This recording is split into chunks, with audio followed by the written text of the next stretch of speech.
Hey everybody, it's Jason Blaha here, and today I want to talk to you guys a little bit about deloads, and more specifically about my own deload and how you can apply this information to yourself. So let me put on my +5 out of weaponsmithing, work on skilling up my crafting a little bit, and let's talk about this.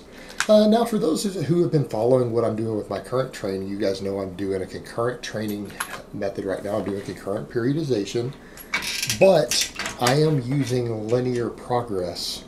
Slow linear progress for both of my different phases of training because I have heavy days and I have volume days. And my volume days consist of triples, but they're high sets. I do 7 triples and then I do accessory work. Well, I've pretty much gone doing this 6 weeks straight with a PR every single time I walk in the gym. In other words, my four big exercises, the squat, the deadlift, the floor press, and the strict standing press, I have PR'd every single week when I do them by at least 2.5 pounds on all my volume and on my heavy days. Some of my heavy days have gone up faster than 2.5 pounds for heavy triples. So what's going on there is that I've made linear progress as an advanced lifter. Obviously there's muscle memory and other stuff going on, but I started seeing some signs, and these were invariable. I started seeing some signs earlier this week, not immediately after my squat and deadlift day. My heavy squat and deadlift day, I started noticing, well, even on my squat day, I noticed that my quads were really hurting. I went to set my PR, and normally I go for a heavy triple. My second rep was really hard, and I knew that if I did a third rep, I'd probably get buried. I went ahead and added weight on my deadlift. My deadlift was easy, right? No problems at all. RPE 8. It was, I could have done probably 2 more reps with the same weight. So it wasn't that difficult, but my squat was tough. Squat was really tough. And my quads were throbbing, my lower quads were throbbing. They were a little crampy later that night, but they felt okay. Now the next day I did floor pressing and dips and didn't bother to do any power cleans or anything standing. Took a nap after that workout and my back started cramping. Lower back was cramping. My lower back has been cramping for a couple days now. Now, what is one of the first signs that you're starting to chronically overreach? What do we know? Lower back cramps, muscle cramps in general, but very specifically lower back cramping, sore connective tissue, and on my quads it wasn't really the tendons that are hurting, it's my quads a couple inches up above the knee have just had a dull ache, and they were hurting while I was doing my heavy squat day, even ramping up. Alright, my bar speed was very low on a second ramp, and what was supposed to be a, I was hoping would have been about a RPE 9 triple, maybe our rate of perceived exertion 9.5, but I could only get 2 reps. And that second rep was probably RPE 9.5. So I saw that. Deadlifts were fine though. And lower back has been cramping. Today I went in for my volume squats. Guess what happened? I added my 2.5 pounds. Well, last week my weight was really easy. Like I walked in, I felt like it was going to be tough, but it wasn't. I walked in and I finished my final set. It was fast, good form, good technique, good bar path, no problems. Although again, afterwards, I was noticing an ache in my quads. So today I go in, I try to add another 2.5 pounds. My first set was heavy. All right, and I felt like maybe I just didn't place the bar right on my back. I couldn't get the bar placement correct. I couldn't get it comfortable. Did the second set. It felt really heavy. So I waited like 5 or 6 minutes to do a third set. I did my third set. I lost my bar path on the first rep, meaning the weight came off my heels a little bit. The weight shifted further up towards the front of my foot instead of my midfoot. I did my next 2 reps and they were really slow. Now keep in mind, this is less weight than I've been doing even for triples on heavy days. This is a volume day. It was only a 2.5 pound jump. So what's essentially happened, I have made progress 4 workouts a week for 6 weeks straight. I've literally added weight to the bar on every exercise. gotten stronger. Like I've been really, really happy with my strength gains over the last 6 weeks. Now I just hit a wall. My lower back is cramping, and it's not like injured cramping, it's the muscles cramping. And it's not like excruciating, it's just uncomfortable. And it had gone away for a day, but again, I took a nap, and when I was trying to nap, it started cramping a little bit. These are signs of starting to overtrain. And what I had also done, as my strength had been going up, I started incorporating more accessory work, a lot more power cleans. Now I've reached a point to where my spinal erectors, my quads, even to some extent my hamstrings, I started doing a few glute ham raises also, they're all fatigued. They're not recovering. Now is when we have to take a deload. And these are signs that you need to be aware of. The things that you start noticing when you are overreaching and you're no longer recovering session to session, particularly after a really good run of progression, going to be bar speed starts to slow down. Sub-maximal weights start to feel heavy, right?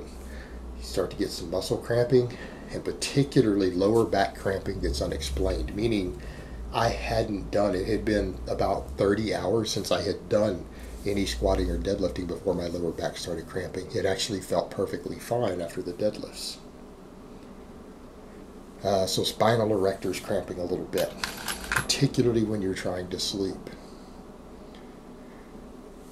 These are very noticeable characteristics that it's time to deload. Now normally you get connective tissue pain, and I'm not getting that. And actually my upper body feels fine. So because of this, I'm going to deload my squatting, deadlifting. I'm going to pull my accessories that work those for a little bit, for a week. And I'm going to reduce the weight at least in half.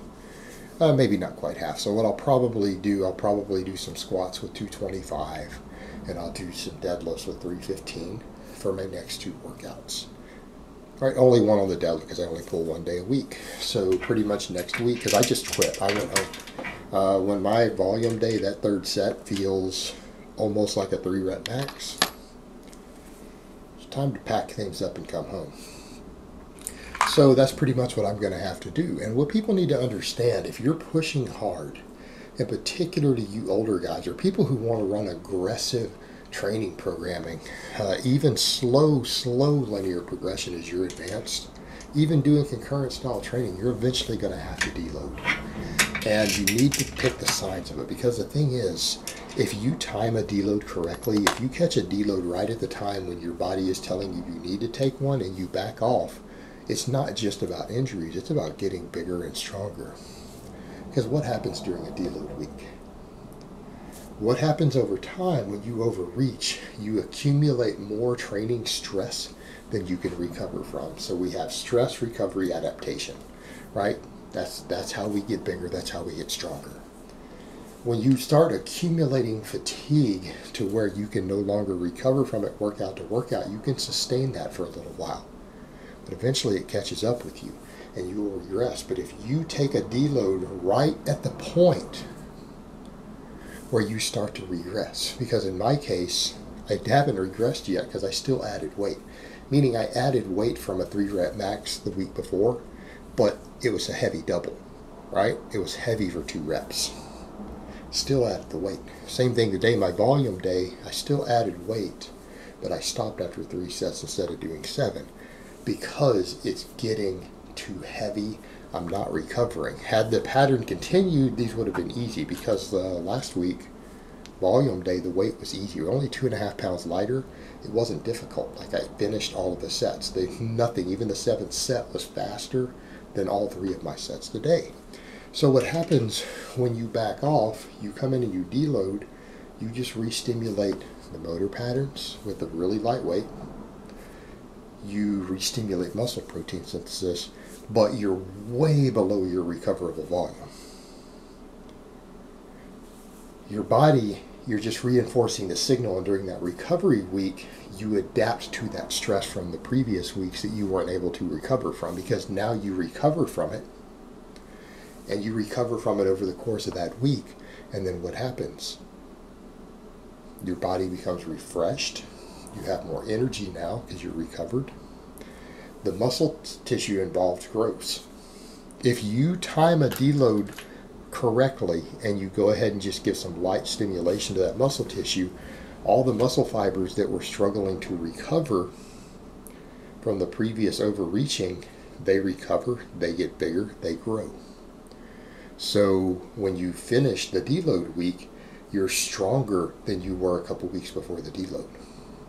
Your strength level should go up, and that's the whole point. It's about recovery, and it's about adapting to the stress that you stimulated you couldn't previously recover from. And again, this is understood in sports sciences, and you start looking at dual factor recovery models. Deloading, when it's appropriate, isn't just about preventing injuries.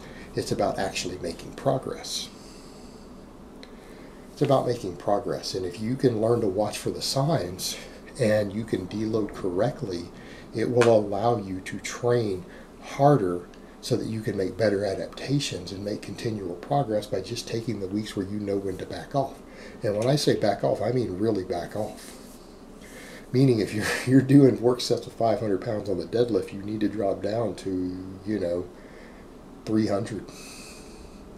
Maybe even 250. So when we say back off, we mean really back off. And it doesn't mean you come in and turn a 5 rep set into 15 with lighter weight. You do your 5 reps. Do the same reps you were doing before, but you back off. Because again, deload workouts are just there to maintain the motor patterns of the movement and to basically get a little blood flow and stimulation to the muscles.